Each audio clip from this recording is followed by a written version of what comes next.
The war was over, but Sergeant Marcus Cole could not feel it in his bones. Not yet. Not truly. Not when the smoke still rose from the battlefield like the ghosts of the fallen searching for a way home. He stood alone on the watchtower of Outpost Sigma 7, his rifle resting against the metal railing as he stared out at the alien forest of Kethra Prime. The trees here were not green like the ones he remembered from Earth, but a deep purple that shifted to black when the twin suns began their slow descent beyond the horizon. It was beautiful in a way that made his chest ache, because beauty had become something foreign to him after 5 long years of blood and fire and loss. 3 days had passed since the Dominion had surrendered. 3 days since the great fleet of humanity's enemies had powered down their weapons and broadcast their acceptance of defeat across every channel in the galaxy. 3 days since Marcus had heard the news and felt nothing at all, no joy, no relief, only a hollow emptiness that settled in his stomach like a stone. His unit had been evacuated 2 days ago. 17 soldiers, all that remained of a company that had once numbered 142. They had been shipped off to the medical stations orbiting the planet, their wounds too severe for the basic supplies at the outpost. Marcus had volunteered to stay behind, to guard this forgotten piece of territory until reinforcements arrived. Nobody had argued with him because nobody had the energy left to argue about anything. The outpost was a ruin now. Half the buildings had collapsed during the final assault, and the other half bore the scars of plasma fire and kinetic bombardment. Marcus had spent the first day alone burying the dead, both human and alien, in shallow graves behind the eastern wall. He had said no words over them because he had no words left. He simply marked each grave with a stone and moved on to the next. Now he waited. That was all he could do. Wait and watch and try not to think about the faces of the friends he had lost, the family he would never see again, the life that had been stolen from him by a war he had never asked to fight. His sister had been 19 years old when the Dominion bombed the eastern seaboard. Her name was Elena, and she had been studying to become a doctor. Marcus remembered the last message she had sent him, a video of her laughing at something off-screen, her dark hair falling across her face as she waved goodbye. That video was all he had left of her now. That and the memory of her smile. He tried not to hate the Dominion for what they had done. Hatred was exhausting, and he was so very tired.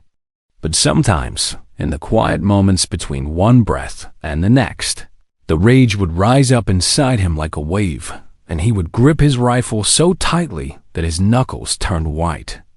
Then the moment would pass, and he would be empty again. The perimeter alarm shattered the silence without warning.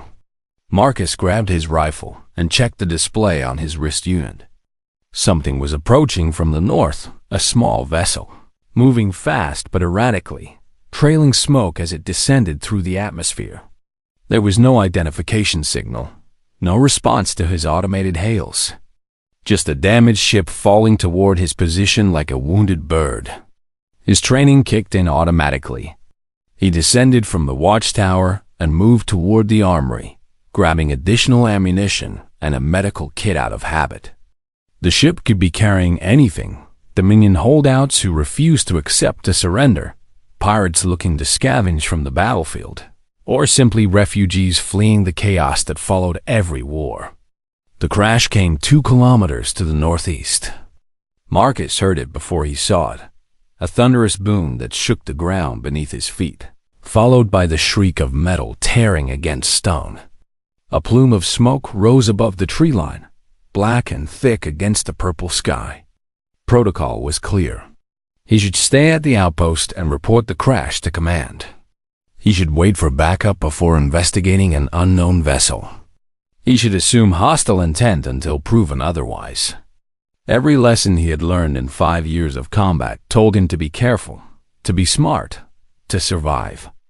But something pulled at him, a curiosity he could not explain, a need to know what had fallen from the sky on this quiet evening when the war was supposed to be over. Perhaps it was simply boredom, or perhaps it was something deeper. Marcus did not know, and he did not stop to analyze it. He simply grabbed his gear and began walking toward the smoke. The forest was silent as he moved through it. The native creatures had long since fled this region, driven away by the constant fighting. The only sounds were his own footsteps and the distant crackle of flames. The trees towered above him, their branches forming a canopy that blocked out what remained of the fading light. Marcus switched on his helmet lamp and continued forward. It took him 20 minutes to reach the crash site. The vessel had carved a long trench through the forest, snapping trees like twigs and leaving a trail of burning debris in its wake. The ship itself was small, barely larger than a standard human shuttle, and its design was unmistakably Dominion. The elegant curves and bioluminescent panels were damaged but recognizable. Marcus raised his rifle and approached slowly. The hull had been breached in multiple places, and he could see sparks flying from exposed circuitry inside. There was no movement, no sound except for the hiss of escaping gases and the pop of cooling metal. He circled the wreck once, then twice, checking for threats. Finding none, he moved toward the largest breach in the hull and peered inside. What he saw made him freeze.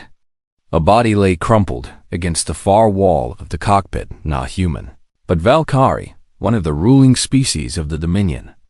Even in the dim light, Marcus could see the ceremonial robes wrapped around the alien's slender form, the intricate patterns that marked her as someone important, someone powerful. In one of her four-fingered hands, she clutched a small crystal that pulsed with a faint blue light. She was bleeding. Cobalt blood so different from human red pooled beneath her body and dripped slowly onto the deck. The bioluminescent markings that covered her skin, normally bright amber according to the intelligence briefings Marcus had studied, now flickered weakly like dying embers. Marcus stared at her for a long moment. His rifle was still raised, still pointed at her chest. His finger rested on the trigger, and he could feel the familiar weight of the weapon in his hands. One shot was all it would take. One shot, and he could walk away. One shot, and no one would ever know. The Valkyrie had ordered the death of billions. They had started this war and refused to end it long after they knew they could not win.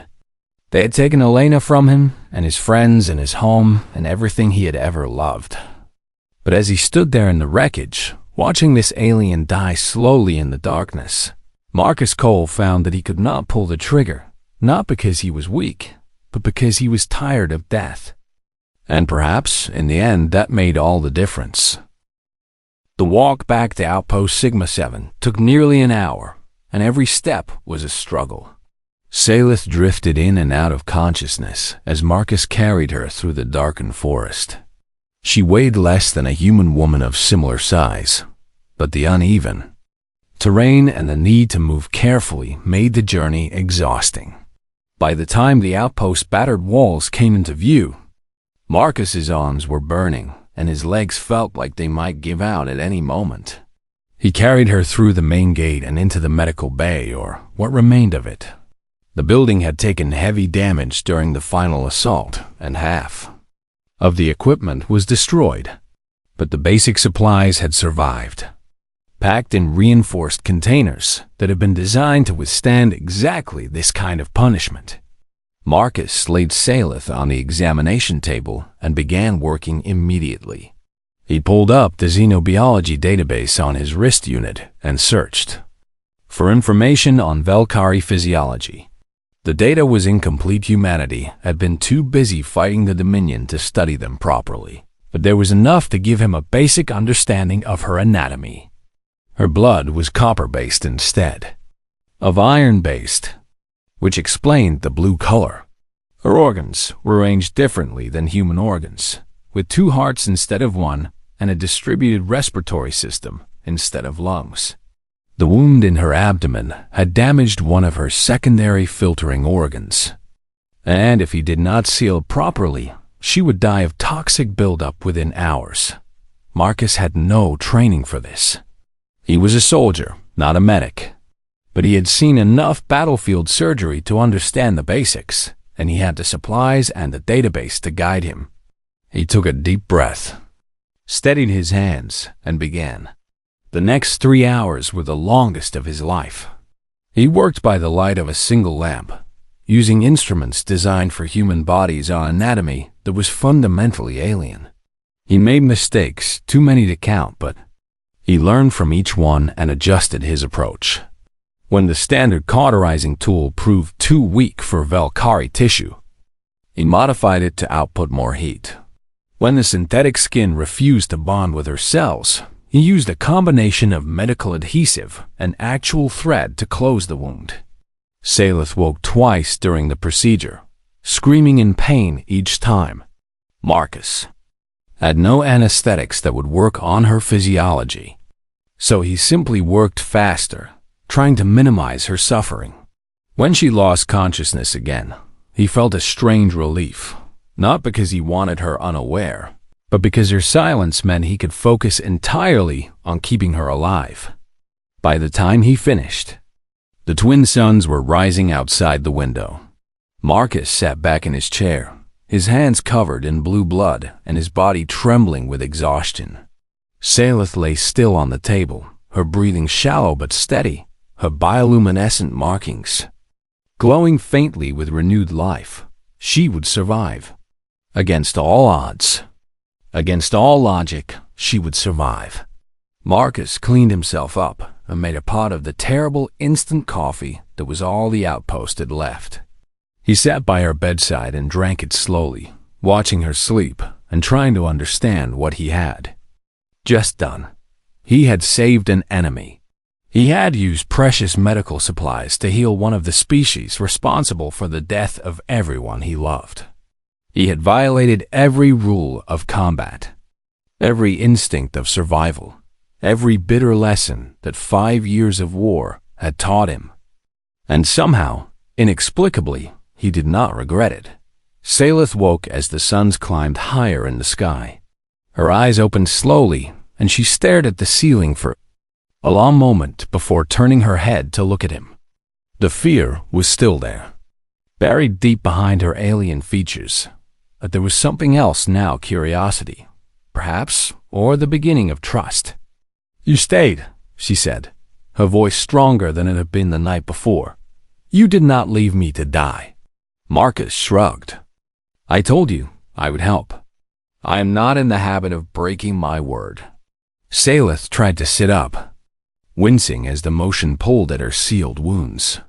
Marcus moved forward to help her, adjusting the table to support her back.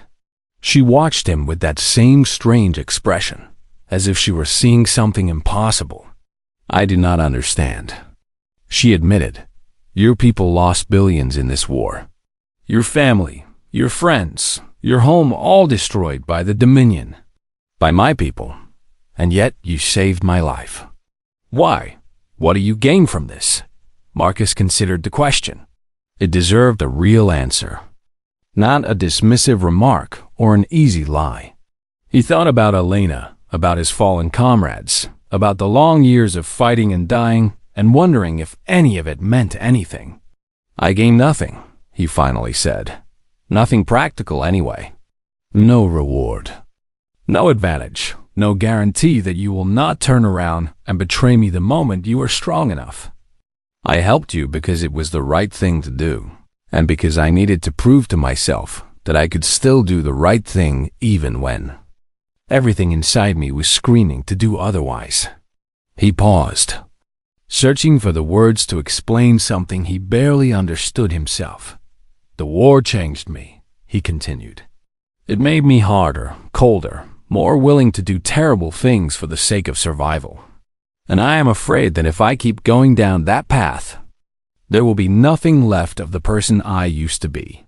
Helping you, it was a choice to be something better than what the war tried to make me." Salith was silent for a long time. Her bioluminescent markings pulsed slowly, a sign of deep thought according to the xenobiology database. "Among my people," she said at last, "such actions would be considered weakness. We are taught that mercy is a flaw, that compassion is a trap, that only strength and dominance matter in the end. It is how we justified the war. We told ourselves that humans were inferior, that you deserved to be conquered, that your suffering was simply the natural order of things. She looked down at her bandaged wounds, at the evidence of Marcus's careful work. But I am beginning to think we were wrong, she admitted. Not just about humans, but about everything. Strength is not the same as cruelty. Power is not the same as ruthlessness. And perhaps mercy is not weakness at all, but something far more difficult and far more valuable. Marcus did not know how to respond to that. He was not a philosopher or a diplomat. He was just a tired soldier trying to find his way in a galaxy that no longer made sense. "You should rest," he said, standing up and moving toward the door. "Your body needs time to heal. When you are stronger, we can talk about your message and what to do next." Salith nodded, but she caught his arm before he could leave. Her four-fingered hand was cool against his skin, and her grip was surprisingly gentle. "Thank you, Marcus Cole," she said, and for the first time since he had found her in the wreckage, she smiled a small, uncertain expression that looked almost human. "Whatever happens next, I will not forget. What you did for me. I will not forget that when you had every reason to hate, you chose to help instead."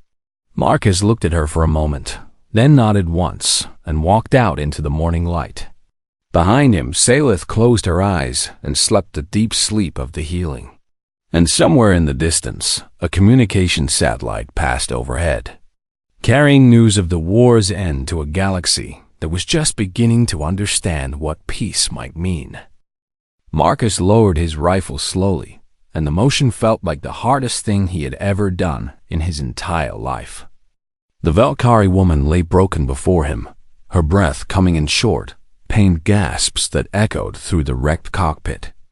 She had not seen him yet. Her eyes were closed, and her body trembled with each exhale. Marcus could smell the sharp, metallic scent of her blood mixing with the smoke and burning fuel. It was a smell he knew too well, the smell of death approaching. He should leave. Every part of his training screamed at him to turn around and walk away. This was not his problem, not his responsibility. The war was over, and this alien had been an enemy just 3 days ago. Whatever had brought her here, whatever message she carried, it was not worth risking his life for. But Marcus did not leave. Instead, he climbed through the breach in the hull and dropped into the cockpit, his boots crunching on shattered glass and twisted metal. The sound made the Valkyrie stir, and her eyes opened slowly, vertical pupils contracting as they struggled to focus on his face. For a moment, neither of them moved. Marcus stared into those alien eyes and saw something he had not expected. Not hatred, not defiance, but fear. Simple, raw, undeniable fear. She was afraid of him, and somehow that made everything more complicated.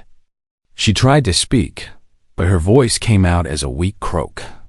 Cobalt blood trickled from the corner of her mouth, and Marcus could see that her injuries were severe. Multiple fractures, internal bleeding, probably organ damage. Without immediate medical attention, she would not survive the night. The crystal in her hand pulsed again, and she lifted it toward him with trembling fingers. Her meaning was clear even without words. She wanted him to take it, to carry it, to deliver whatever message it contained. Marcus did not reach for it. Instead, he knelt beside her and examined her wounds with the clinical eye of a soldier who had seen too many battlefield injuries. The worst of the damage was to her left side, where a piece of the hull had pierced her abdomen. The wound was deep, and the bleeding was heavy, but it was not immediately fatal. If he could stop the blood loss, she might have a chance. Why was he even considering this? What possible reason could he have for helping one of the creatures responsible for so much death and suffering? The Valkyrie seemed to read his hesitation. She forced herself to speak. each word costing her visible effort. Her English was broken but understandable, learned from intercepted human communications during the long years of war. "The message," she whispered, her voice barely audible above the crackling of the flames outside, "must reach your leaders. Please, my people need your mercy." Mercy. The word hit Marcus like a physical blow. Where had the Dominion's mercy been when they bombed the civilian shelters on Earth? Where had their mercy been when they refused to accept surrender terms that could have ended the war years earlier? Where had their mercy been when they killed Elena and millions like her, innocent people who had done nothing wrong except exist in the wrong place at the wrong time? Marcus felt the anger rise inside him, hot and familiar. He wanted to tell this alien exactly what he thought of her people and their sudden desire for mercy. He wanted to remind her of every atrocity, every broken treaty, every lie. He wanted to make her understand the depth of his hatred. But when he opened his mouth, different words came out. "What is your name?" he asked, and the question surprised him almost as much as it seemed to surprise her. She blinked at him, those strange vertical pupils dilating with confusion. Perhaps she had expected him to kill her, or to walk away, or to demand answers at gunpoint. Instead, he was asking for her name, as if she were a person instead of an enemy.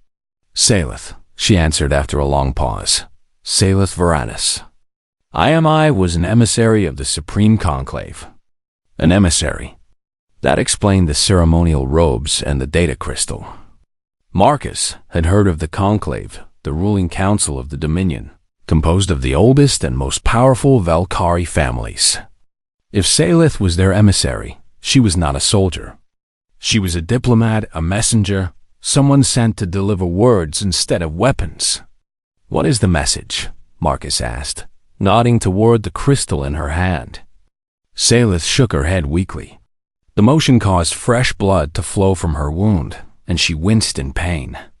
"Only for your leaders," she said, "not for a soldier. I mean, no offense, but the contents are too important. Too dangerous. Too dangerous." What could possibly be more dangerous than the war they had just finished fighting? Marcus considered pressing her for more information, but he could see that she was fading. Her bioluminescent markings were growing dimmer by the minute, and her breathing had become shallow and irregular. Whatever secrets the crystal contained, they would die with her if he did not act quickly. He made his decision. "I'm going to move you," he said, and his voice sounded strange to his own ears. Calm, professional, almost gentle. "It will hurt, but I need to get you back to my outpost. I have medical supplies there, basic ones, but they might be enough to keep you alive." Salith stared at him with an expression he could not read. "Why?" she asked, and the single word carried a weight of confusion and disbelief. "Why would you help me? Your people have every reason to want us dead. I saw what we did to your worlds. I know what we cost you." Marcus did not answer right away. He pulled out his medical kit and began applying a temporary seal to her wound, working quickly but carefully. The seal was designed for human physiology, but it should work on Valkyrie tissue well enough to slow the bleeding. "Because I am tired," he finally said, not looking at her face as he worked. "I am tired of death. I am tired of hate. I am tired of being the kind of person this war tried to make me." He finished securing the seal and looked up to meet her eyes. "And because if I walk away and let you die when I could have helped, I stop being the thing I fought this whole war to protect. I stop being human, at least in the ways that matter." Salith was silent for a long moment.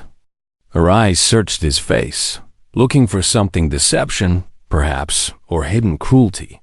Whatever she was looking for, she did not seem to find it. "Your people," she said slowly, her voice filled with wonder, "are not what we were told. We were told humans were savages, animals driven by instinct and aggression. We were told you could not be reasoned with, could not be trusted, could not be anything other than enemies." Marcus lifted her carefully, supporting her weight with both arms. She was lighter than he expected, her bones hollow like a bird's. "We are all of those things sometimes," he admitted. "But we are other things too. And tonight I choose to be something better." He carried her out of the wreck and into the darkening forest, the data crystal now secured in his belt pouch. Behind them, the crashed ship began to burn in earnest, flames rising high into the purple sky. Marcus did not look back. He simply walked forward, one step at a time, carrying his enemy towards safety and wondering what the morning would bring. 3 months had passed since the night Marcus Cole found a dying alien in the wreckage of a crashed ship. The galaxy had changed in ways that no one could have predicted. The hardliners' plot had been stopped just hours before the biological weapons were scheduled for deployment.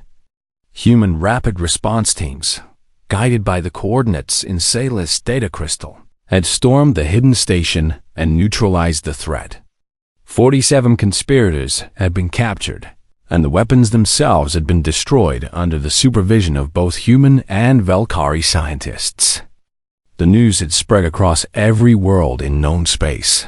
The story of a lone soldier and a wounded emissary, of mercy given and trust earned, of a catastrophe prevented by the simple choice to help instead of harm.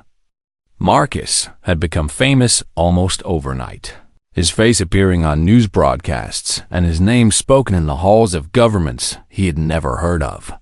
He did not enjoy the attention. Fame felt strange and uncomfortable, like wearing someone else's uniform. But he understood its purpose. The galaxy needed heroes, needed proof that peace was possible, needed to believe that the hatred of war could be overcome. If his story helped people believe that, then he would bear the spotlight as best he could. Now he stood in the great hall of the newly formed Interspecies Reconciliation Council, located on a neutral station orbiting an uninhabited world between human and Dominion space. The hall was massive, a soaring dome of glass and metal that showcased the stars in every direction. Hundreds of delegates filled the seats below, representing every species and faction that had been touched by the war. Marcus wore his dress uniform for the first time in years. Medals gleamed on his chest, including a new one that had been created specifically for this occasion, the Star of First Contact, awarded for exceptional service in promoting peace between species. He felt awkward in the formal clothing, too stiff and polished after so long in combat gear. Beside him stood Salith Varanus, now fully recovered and more beautiful than he remembered. Her ceremonial robes had been replaced with the formal attire of a Dominion ambassador, the first to be assigned to humanity in the history of either species. Her bioluminescent markings glowed steady and bright, a sign of health and confidence that made him smile. The crowd fell silent as Salith stepped forward to the podium. The moment had come, the speech that would officially mark the beginning of a new relationship between two civilizations that had spent 5 years trying to destroy each other. "Distinguished delegates," Salith began, her voice carrying clearly through the vast hall. "I stand before you today as proof that change is possible. 3 months ago, I was dying in the wreckage of my ship, convinced that my mission had failed and that millions would die because of my weakness. I expected a human soldier to find me and end my life. It would have been justice, in a way, for all the suffering my people had caused." She paused, letting her words sink in. Instead, I was found by Sergeant Marcus Cole, a man who had lost everything to the war: his home, his family, his friends. A man who had every reason to hate me and no reason to show compassion. And yet, when he looked at me, he did not see an enemy. He saw a person in need of help. And he made a choice that changed everything. Salith turned to look at Marcus, and her eyes shone with emotion. "Humans are not what we were told," she continued. "We called them savage and primitive, incapable of reason or mercy. We told ourselves that they were beneath us. Their conquest was not aggression but natural selection. We were wrong. We were so terribly, arrogantly wrong. She faced the assembly again, her voice rising with passion. Humans feel fear, just as we do. They feel anger and hatred and the desire for revenge. They are not saints or angels or creatures of pure nobility.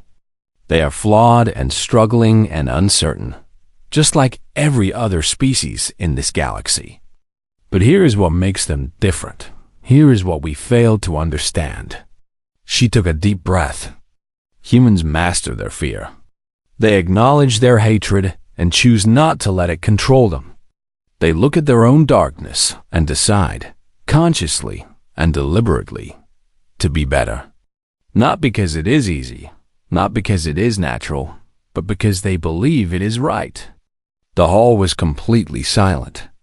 Every eye was fixed on Salith, every ear hanging on her words. This is why they won the war, she declared. Not because they were stronger or smarter or more numerous. They won because they never stopped believing in the things worth fighting for. They won because, even in the darkest moments, they held on to hope. They won because a single soldier, exhausted and alone and surrounded by death, could still find the courage to show mercy to an enemy. Salith stepped back from the podium and turned to face Marcus directly. And this is why, in the end, they may save us all. Not through conquest or domination, but through example. By showing the galaxy that another way is possible. By proving that the cycle of violence can be broken, that understanding can replace hatred, that the future does not have to be written in blood. She extended her hand toward him, a human gesture she had learned during their time together, a symbol of friendship and equality that meant nothing in Valkyrie culture, but everything in this moment. Marcus looked at her hand, then at her face, then at the hundreds of watching delegates. He thought about Elena, about his fallen comrades, about all the losses that had brought him to this place. He thought about the anger that still lived inside him, the grief that would never fully heal, the scars that would mark him for the rest of his life. And then he thought about the choice he had made that night in the forest, the choice to help instead of harm, to heal instead of destroy, to be something better than what the war had tried to make him. He took her hand. The hall erupted in applause, humans and Valkyrie and a dozen other species, all rising to their feet in a standing ovation that seemed to shake the very walls. Marcus stood there, holding the hand of a woman who had been his enemy, and he felt something he had not felt in years, something warm and light and almost painful in its intensity. Hope, that was what it was. Hope for the future, hope for the galaxy, hope that maybe, just maybe, the suffering had not been for nothing. Later, after the speeches were finished and the delegates had dispersed, Marcus and Salith stood alone by one of the great windows, looking out at the stars. "What happens now?" Marcus asked. "Where do we go from here?" Salith smiled, that same uncertain, almost human expression he had first seen in the medical bay. "We go forward," she said. "One step at a time, one choice at a time, one act of kindness at a time. We cannot undo the past, but we can build a better future. And that is exactly what we will do." She turned to face him, her bioluminescent markings pulsing with warmth. "Together," she added. Marcus nodded, and for the first time in years, he smiled. A real smile, one that reached his eyes and touched his heart. "Together," he agreed. And across the galaxy, in homes and ships and stations, millions of beings watched the broadcast of this moment and began to believe that peace might actually be possible, that the hatred of generations could be overcome, that the future belonged not to those who destroyed, but to those who chose to build. A new era had begun, and it had started with a single act of mercy, given freely by a tired soldier who refused to let hatred win. 2 days passed before Salith was strong enough to tell him everything. Marcus had spent those days caring for her as best he could, changing her bandages, monitoring her vital signs, and feeding her the bland nutrient paste that was all the outpost had left. He had also sent a basic status report to Central Command, informing them of his situation without mentioning the Valkyrie Emissary. He was not ready to explain that part yet, not until he understood what was really happening. On the morning of the third day, Salith called him to her bedside with an urgency that made his heart race. "There is something I must tell you," she said, her voice steady but filled with tension. "Something that cannot wait any longer. The message I carry, it is not simply a peace offering or a diplomatic gesture. It is a warning, and if it does not reach your leader soon, millions will die." Marcus sat down beside her, his expression serious. "Tell me everything." Salith took a deep breath and began. "The surrender you received 3 days ago, it was real, and it came from the legitimate government of the Dominion. The Supreme Conclave voted to end the war after our fleet was destroyed at the Battle of Kethera. They understood that further resistance was pointless, that we had lost, and that the only path forward was peace."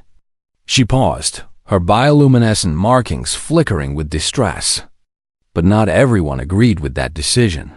There is a faction within our military, the hardliners, we call them, who refuse to accept defeat. They believe that surrender is the ultimate dishonor, that death is preferable to submission. For years, they have been working in secret, building weapons, gathering resources, preparing for a moment exactly like this one. Marcus felt a chill run down his spine. "What kind of weapons?" Salith's eyes met his, and he saw genuine fear in their depths. "Planet killers," she said quietly. "Biological agents designed to target human physiology specifically. They are hidden on a station in the outer reaches of Dominion space, beyond the reach of your scanners. The hardliners plan to deploy them against your colony worlds, 12 planets in total, home to nearly 300 million of your people." The number hit Marcus like a physical blow. 300 million lives, more than had died in the entire war combined. And these were not soldiers, not combatants, but civilians.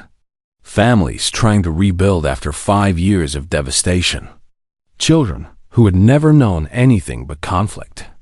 "Why?" he demanded, his voice harsh with anger. "Why would they do this? The war is over. We won. What do they gain from killing innocents?" Salith shook her head sadly. "They gain nothing except revenge. They want to hurt humanity one last time before the end. They want to prove that the Dominion was never truly defeated. And they do not care how many of their own people suffer the consequences." She reached for the data crystal that still lay on the table beside her bed. "This is why I came," she explained, holding up the crystal. "This contains the location of the weapons station, the deployment schedule, the names of every hardliner involved in the conspiracy. I stole it from the Conclave's secure archives and fled before they could stop me. I hope to reach human space, to deliver this warning directly to your military command." "But your ship was damaged," Marcus finished for her. "Yes. The hardliners discovered my escape and sent interceptors after me. I managed to destroy 2 of them, but the third scored a direct hit on my engines before I could finish it off. I had just enough power left to reach this planet, but I knew I would not survive the crash. I expected to die in the wreckage with my warning undelivered." She looked at him with an expression that was almost reverent. "Then you came," she continued. "A human soldier, alone in the wilderness, with every reason to hate my kind and no reason to show mercy. But instead of killing me, you saved my life. Instead of taking the crystal and leaving me to die, you carried me to safety and healed my wounds. I do not know if I will ever understand why you made that choice, but I am grateful beyond words." Marcus was silent for a long moment, processing everything she had told him. The hardliners' plan was insane, but it was also terrifyingly plausible. Humanity's defenses were already stretched thin after the war, and the colony worlds were particularly vulnerable. If the biological agents were deployed before anyone knew they were coming, The death toll would be catastrophic. "We need to contact Central Command immediately," he said, rising from his chair. "The information on that crystal could save millions of lives, but only if we get it to the right people in time." Salith nodded. "That is why I am telling you now. My condition is stable, and I can speak directly to your leaders if necessary. But we must act quickly. The hardliners will know by now that I survived the crash. They will send agents to finish what their interceptors could not." Marcus moved to the communications console and began setting up an encrypted channel. His credentials as a battlefield sergeant would not normally be enough to reach the highest levels of command, but the information he was about to transmit would change that quickly. He uploaded the data from Salith's crystal and attached a detailed summary of everything she had told him. Then he sent the message on every priority channel available, flagging it with the highest possible urgency codes. The response came within minutes. A video link opened, and Marcus found himself facing Admiral Chun Wei-Lin, the commander of humanity's remaining fleet. Behind her, he could see the bustle of a command center in full alert mode, officers rushing back and forth, displays flickering with tactical data, voices calling out updates in rapid succession. "Sergeant Cole," the Admiral said, her voice sharp and direct. "We have received your transmission. The intelligence is being verified as we speak. I need you to tell me everything, how you obtained this information, who provided it, and why we should trust any of it." Marcus glanced at Salith, who nodded encouragingly. "Admiral," he said, "I think it would be better if you heard the story directly from the source. Allow me to introduce Salith Varanus, Emissary of the Dominion's Supreme Conclave." He turned the screen so that Salith's face was visible. "All?" There was a long pause as the Admiral stared at the Valkyrie woman. Emotions flickered across her face: surprise, suspicion, anger, and finally a cold, calculating interest.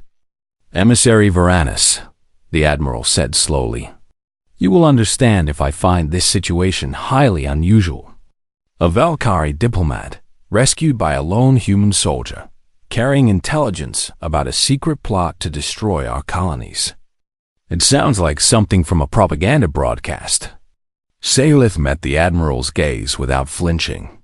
"I understand your skepticism," she replied, "and I do not ask you to trust me. I only ask you to verify the information I have provided. Send scouts to the coordinates in my data crystal.